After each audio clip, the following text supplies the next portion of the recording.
let's talk favorite players to draft at each position up next on Fantasy Baseball Today in 5.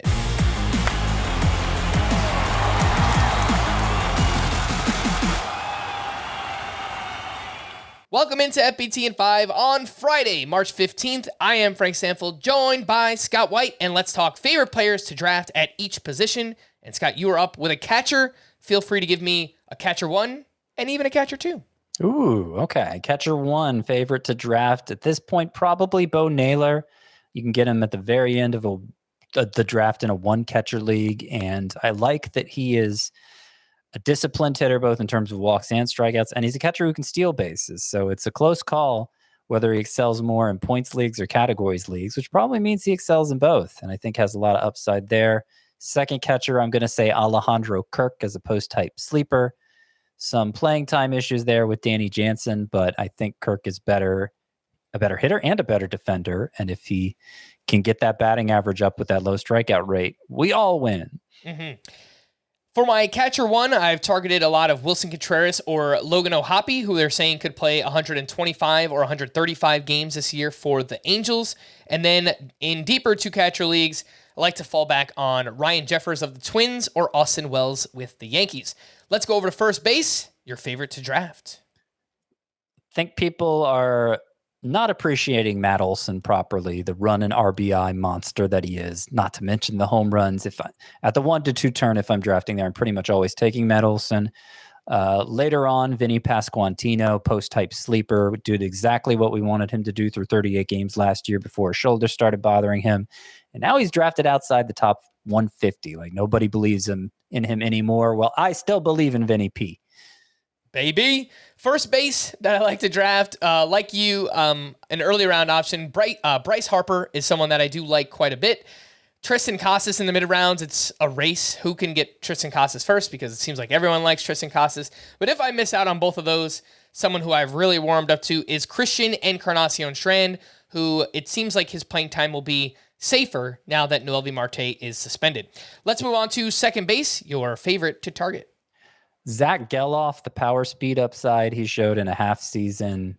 There are some strikeout concerns there, some quality of contact concerns, but I think even with those concerns, it's a very similar profile to Matt McClain, who goes 80 picks earlier on average.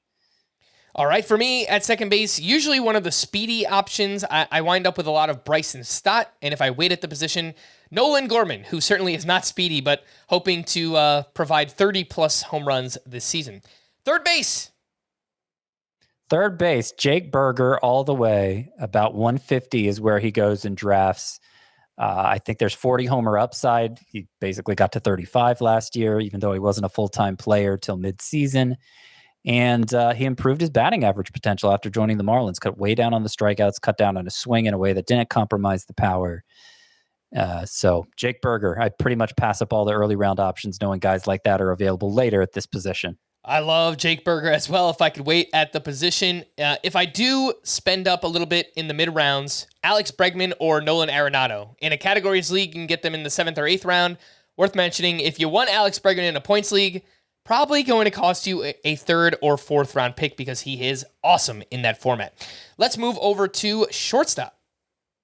Shortstop, my favorite to draft is Francisco Lindor. Because of the way the shortstop position is structured. I don't feel like you can afford to wait there too long without settling for second-rate production at the position. If Francisco Lindor is available late in round 2, I'm almost certainly taking him unless I took Bobby Witt in round 1. Get some power, some speed there. If it doesn't work out, then a lot of times I'm falling back on Jackson Holliday, who, of course, has a ton of upside, top prospect in baseball, expected to make the Orioles opening day roster, and you can get him outside of pick 150. Every draft that I enter, I want O'Neal Cruz. I have not drafted O'Neal Cruz in a single draft yet because everybody wants O'Neal Cruz. I usually fall back on Xander Bogaerts, who is kind of the opposite. It feels like nobody wants Xander Bogaerts. And if I wait at the position in a categories league, I do like Trevor Story quite a bit. On to the outfield, Scott. Quickly give me an option in the early, mid, and late rounds.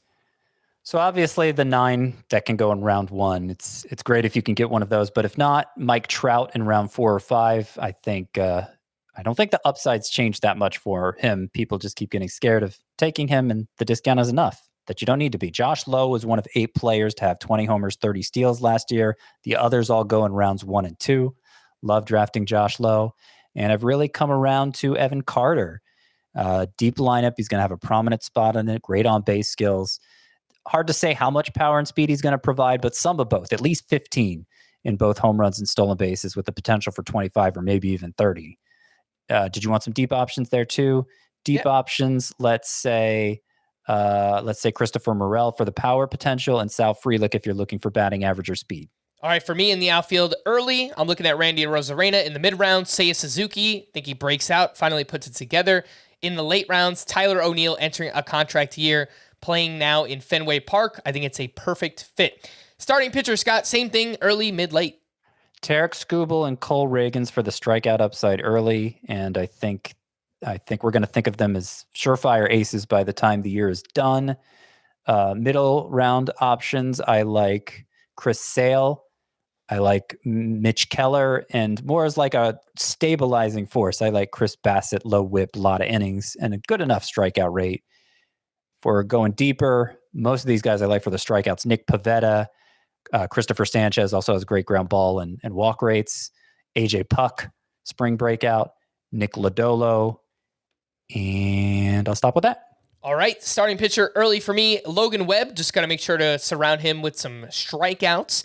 In the middle rounds, I like Bobby Miller as a breakout. I have him ranked the highest of him, Grayson Rodriguez, and Yuri Perez.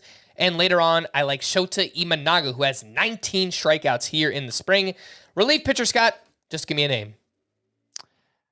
I'll give you 3. I like to build a budget bullpen. The ideal being Jose Alvarado, Robert Suarez, and Jose Leclerc. Bang for the buck. All right, for me, Raisel Iglesias will lead the league in saves. You heard it here first. For more extensive fantasy baseball coverage, listen to the Fantasy Baseball Today podcast on Spotify, Apple Podcasts, the Audacy app, or anywhere else podcasts are found. Thanks for listening to Fantasy Baseball Today in 5, and we'll be back again tomorrow. Bye-bye.